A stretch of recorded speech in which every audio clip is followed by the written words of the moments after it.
सद्गुरू श्री ब्रह्मचैतन्य महाराज गोंदवलेकर यांचं प्रवचन 5 ऑगस्ट.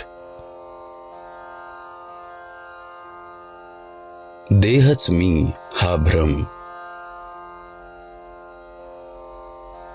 आपण कोण, आपले कर्तव्य काय हे कळणे जसे व्यवहारात जरूर असते, तद्वतच परमार्थात सुद्धा मी कोण हे कळले पाहिजे. ज्याला मी माझे म्हणतो तो मी नव्हे खास.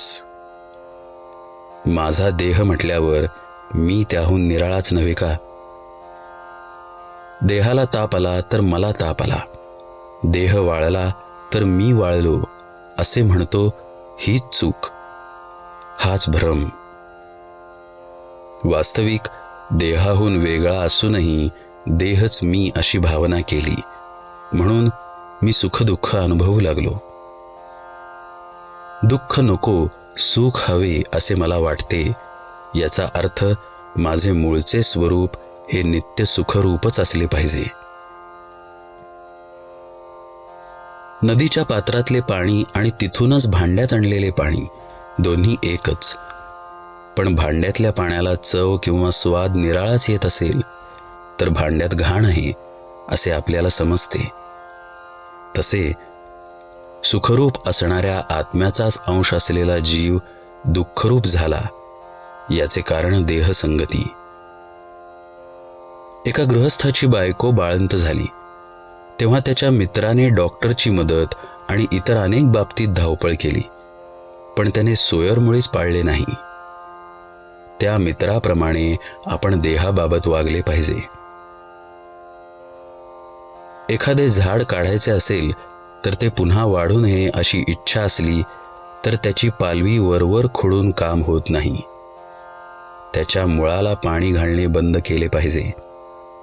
तद्वतच संसार रूपी वृक्षाला आम्ही अभिमानाचे पाणी वारंवार घातल्यामुळे तो इतका फोफावला आहे. तो अभिमान नष्ट केला पाहिजे. मी कर्म केले हा भ्रम टाकून दिला पाहिजे. खरा करता ईश्वर असताना जीव विनाकारणच मी करता असे मानतो. कर्तृत्व आपल्याकडे घेतल्यामुळे जीव सुखदुःख भोगतो.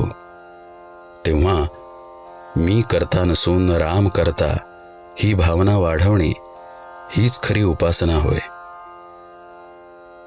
आपल्या आयुष्यात ज्या ज्या गोष्टी घडतात त्या सर्व भगवंताच्या इच्छेनेच घडतात अशी पूर्ण खात्री झाली की मग सुखदुःख उरत नाही.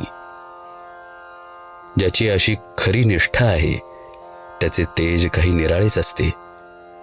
अशा माणसाला अचल समाधान लाभते. किंबहुना हेच साधुत्वाचे मुख्य लक्षण जाणावे.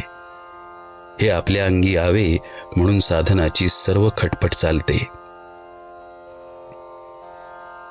खरोखर तुम्हा सर्वांना आता पुन्हा एकच सांगतो की सदैव नामात राहण्याचा प्रयत्न करा आणि नीतीला धरून राहा. त्यानेच तुम्हाला भगवंत भेटेल. परमार्थात नीतीला, शुद्ध आचरणाला फार महत्त्व आहे. जो शुद्ध मनाने परमेश्वराचे चिंतन, नामस्मरण करतो त्याला सहाय्य करायला परमेश्वर सदैव तत्पर असतो. आपण त्या परमेश्वराला शरण जाऊन त्याच्या नामाचे प्रेम मागूया.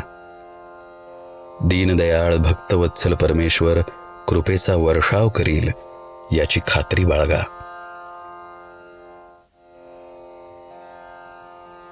नामस्मरण समजून करावे.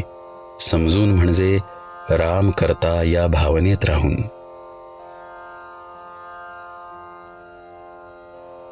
जानकी जीवन स्मरण जय जय राम.